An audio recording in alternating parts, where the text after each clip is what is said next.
यह तो किसी को नहीं मालूम कि टैसू और झेंझी के विवाह की लोक परंपरा कब से पड़ी, पर यह अनोखी, लोकरंजक और अद्भुत है परंपरा बृजभूमि को अलग पहचान दिलाती है, जो बृजभूमि से सारे उत्तर प्रदेश और मध्य प्रदेश के बुंदेलखंड तक गांव-गांव तक पहुंच गई थी, जो अब आधुनिकता के चक्कर में और बड़े होने के भ्रम में भुला दी गई है।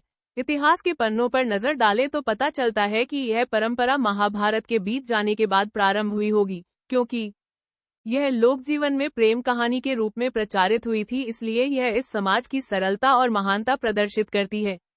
एक ऐसी प्रेम कहानी जो युद्ध के दुखद पृष्ठभूमि में परवान चढ़ने से पहले ही मिटा दी गई। यह महापराक्रमी भीम के पौत्र और घटोत्कच के पुत्र बर्बरीक की कहानी है, जो टैसू के रूप में मनाई जाती है। नाक, कान व मुंह कौड़ी के बनाए जाते हैं, जिन्हें लड़कियां रोज सुबह पानी से उसे जगाने का प्रयास करती हैं।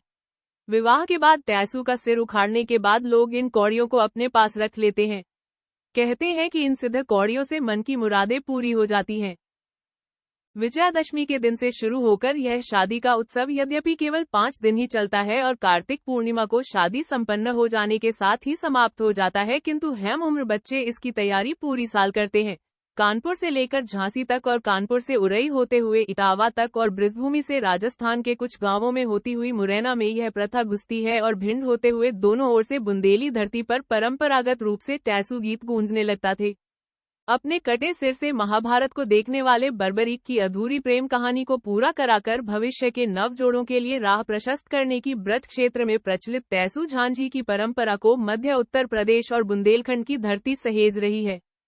कहीं बाकायदा कार्ड छपवाकर लोगों को ने निमंत्रण दिया जाता है, तो कहीं आज भी बैंड बाजा के साथ बारात पहुंचती है और टैसू का द्वारचार के साथ स्वागत किया जाता है। कहीं झांझी, कहीं झेंझी तो कहीं झिंझिया या झूंझिया, अलग अलग नाम से जानी जाने वाली इस परंपरा का भाव समान है। टैसू झांझी के विवाह के बाद ही इस क्षेत्र में शहनाई बजने की शुरुआत होती है। ब्रज के घर घर में टैसू झांझी के विवाह की मनाई जाने वाली परंपरा का उल्लास औरैया के दिबियापुर में भी पालन होता है। यहाँ टैसू झांझी के विवाह में सारी रस्में निभाई जाती हैं।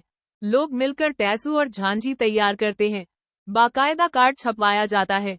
जनाती होते हैं, बाराती होते हैं। बैंड बाजा लेकर टैसू की बारात इलाके में घूमती है और बाराती नाचते हुए झांझी के घर पहुंचते हैं। टैसू का द्वारचार से स्वागत होता है। विवाह की रस्म की जाती है। झांझी की पैर पुजाई होती है। इसके बाद कन्यादान किया जाता है। झांझी की ओर से आए लोग व्यवहार लिखाते हैं। प्रीतिभोज भी दिया जाता है। एक दौर था जब गांव में छोटे छोटे बच्चे बच्चियां टैसू झांझी लेकर घर घर से निकलते थे और गाना गाकर चंदा मांगते थे। इसके लिए टैसू झांझी समिति बनाई।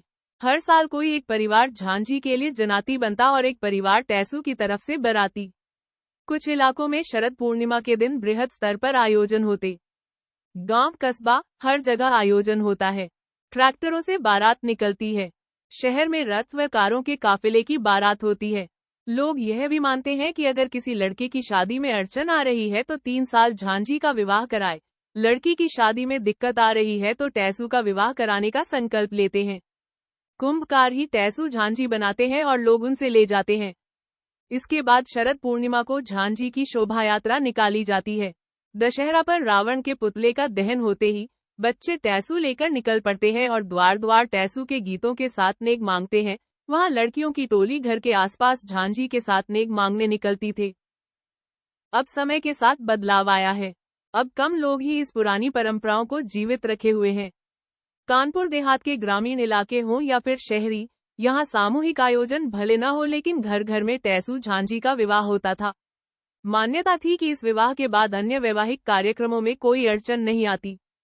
शरद पूर्णिमा की रात में मनाए जाने वाले इस विवाह समारोह में महिलाएं मंगल गीत गाती थी।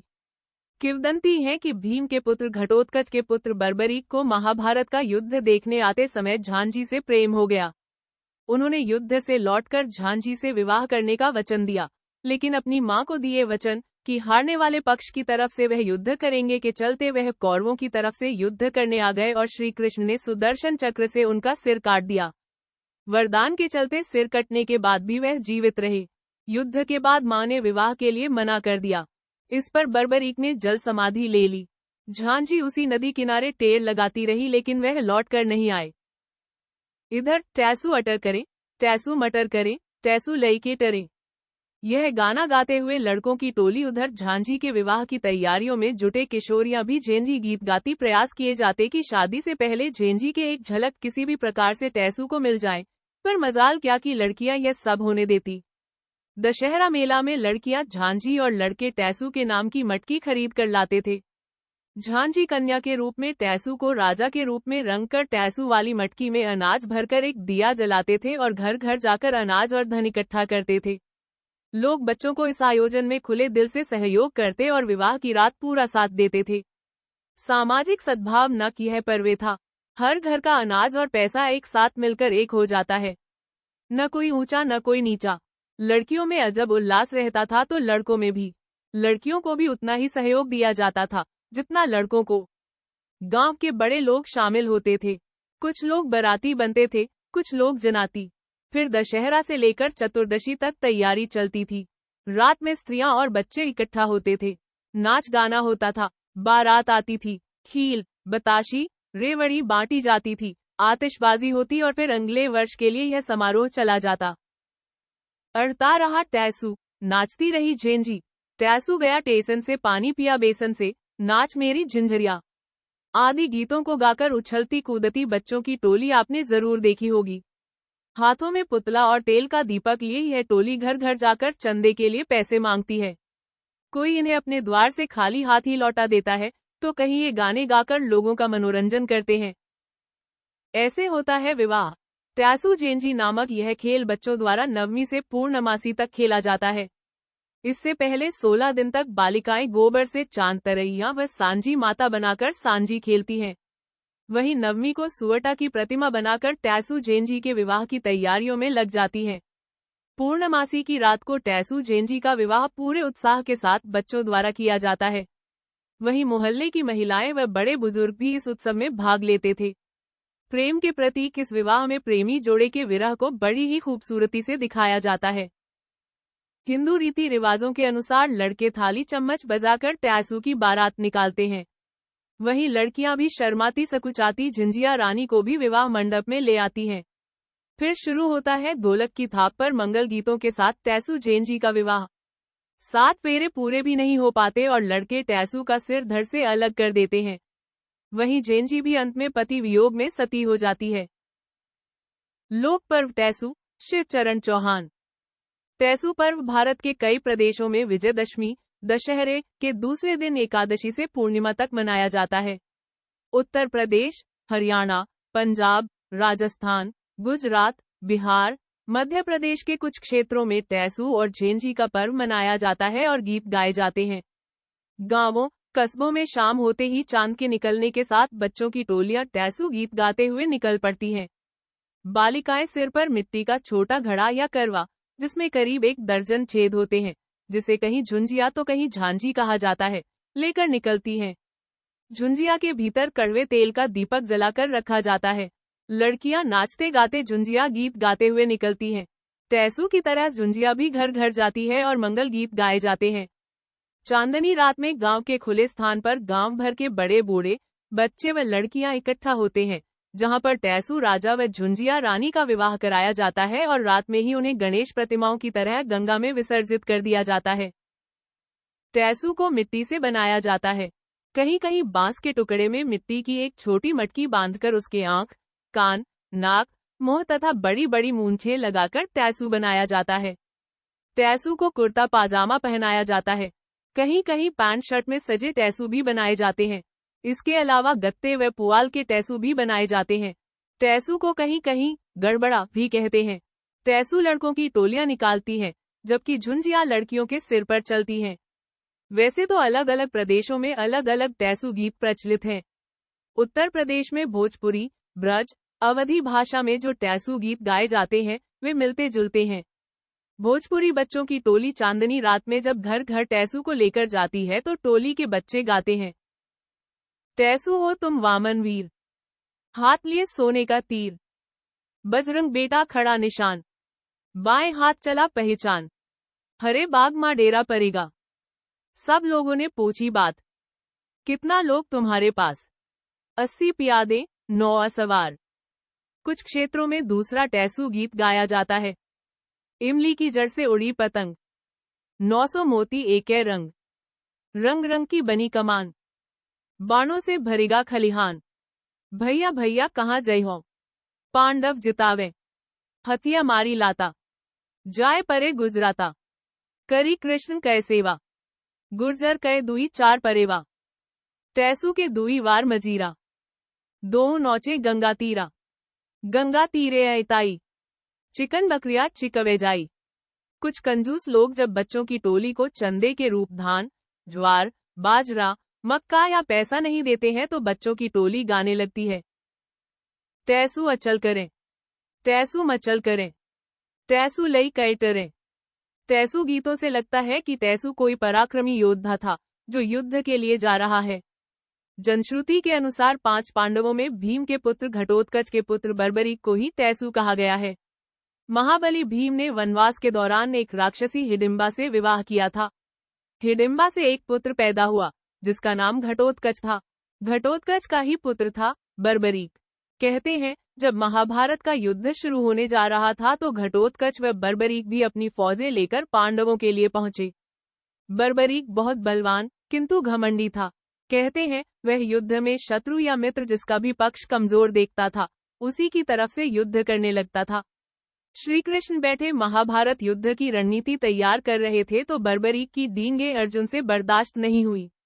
उन्होंने गुस्से में आकर बर्बरीक का सिर काट दिया।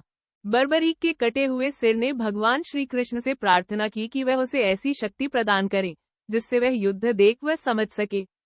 श्री कृष्ण ने उसे दिव्य शक्ति प्रदान की तथा उसके सिर को बांस में टंगवा दिया जहां से वह पूरा युद्ध देख सके। महाभारत का युद्ध 18 दिन तक चला।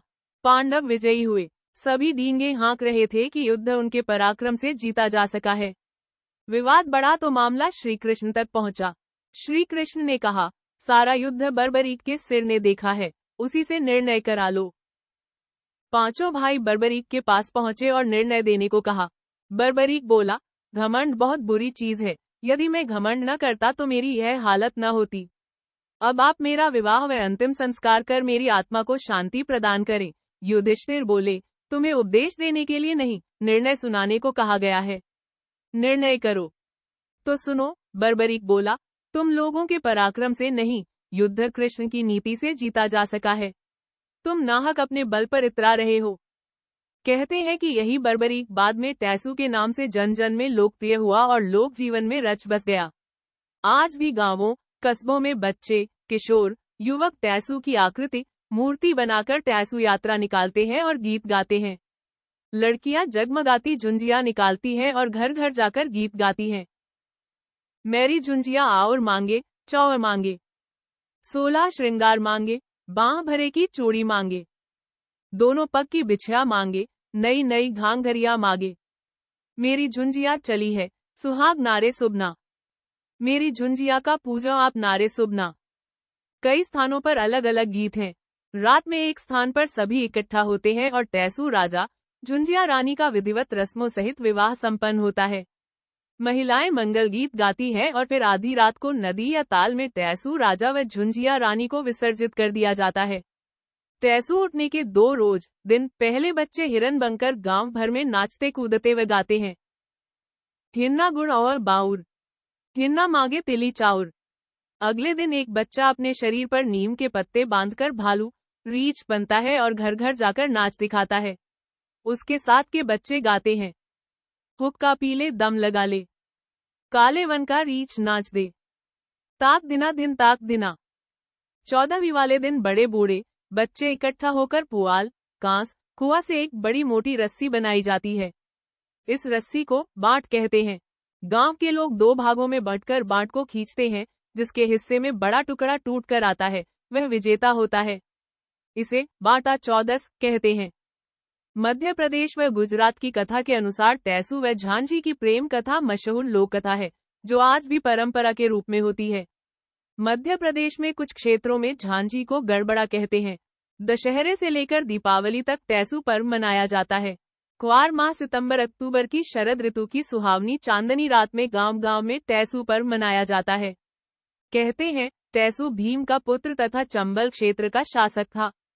बहुत पराक्रमी था। जो सेना हारने लगती थी वह उसी की तरफ लड़ता है। यह बात पांडवों के हितैषी श्री कृष्ण को पता चली तो उन्होंने सोचा कि अगर कौरवों की हारती सेना को टैसू की मदद मिल गई तो पांडवों को विजयश्री मिलना मुश्किल होगी। उन्होंने महाभारत युद्ध देखने आ रहे टैसू से एक वृद्ध ब्राह्मण के भेष में दान में उसका सिर मांग लिया।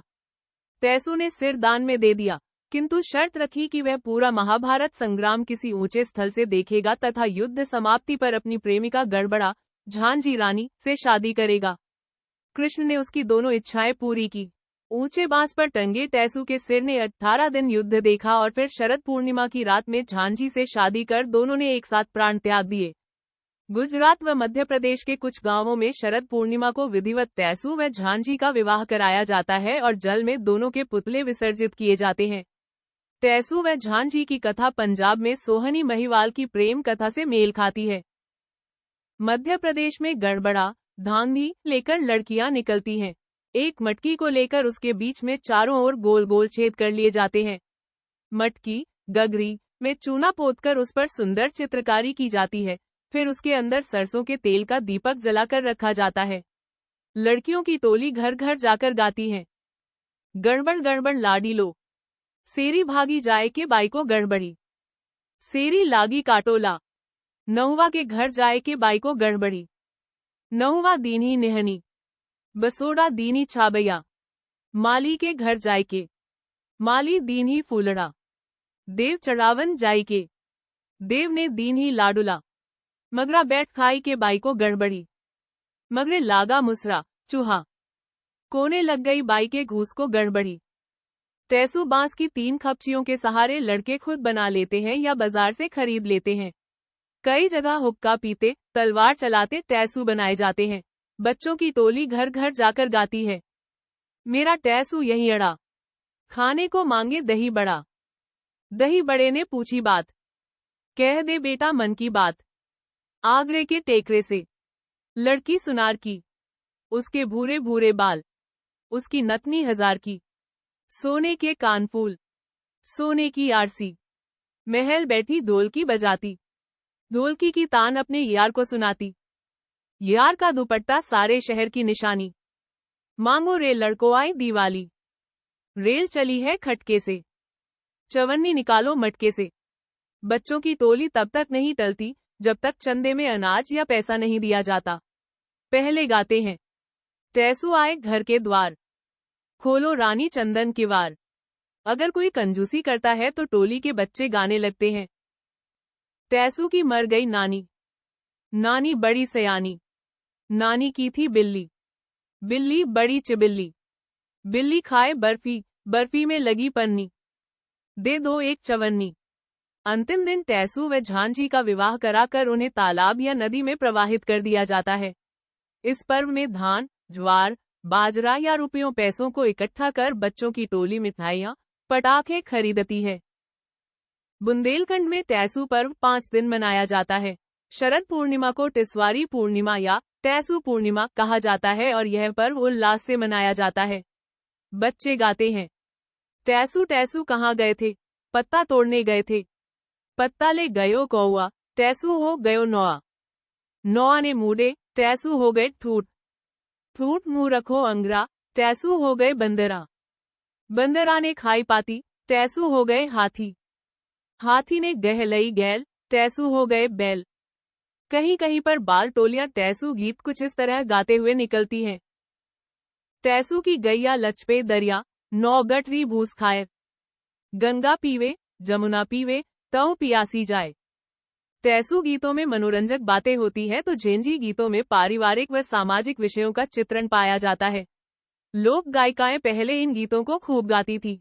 हास परिहास मनोरंजन ही लोक पर्व टैसू का उद्देश्य रहा है। झेंझी की एक कथा में कहा गया है कि सुवाटा नामक एक राक्षस किशोरी कन्याओं को उठा ले जाता था। उसी के अत्याचार से ऊबकर कन्याओं ने मां गौरी की आराधना की। मां गौरी ने सुवाटा राक्षस का वध करने के लिए एक वीर युवक टैसू को भेजा, जिसने दैत्य सुवाटा का वध करके उसकी पुत्री झुंझिया से विवाह कर लिया। शारदीय नवरात्र में लड़कियां गोबर से सुवाटा राक्षस की प्रतिमा बनाती हैं। बाद में झुंझिया का विवाह होता है। अलग अलग क्षेत्रों में अलग अलग कथाएं व गीत प्रचलित हैं। डॉक्टर राष्ट्रबंधु ने टैसू राजा और झुंझिया रानी के गीतों के आधार पर खंडकाव्य की रचना की। आज लोग टैसू तथा टैसू पर्व को भूलते जा रहे हैं। लोक पर्व टैसू एकता का प्रतीक था, जिसमें गरीब, अमीर, ऊंच नीच का भेद भुलाकर सभी लोग शामिल होते थे। किंतु इलेक्ट्रॉनिक मीडिया चैनलों की चकाचौंध व बढ़ती आपाधापी के कारण टैसू पर्व समाप्त होता जा रहा है। इसे नए संदर्भों में पुनर्जीवित करने की आवश्यकता है।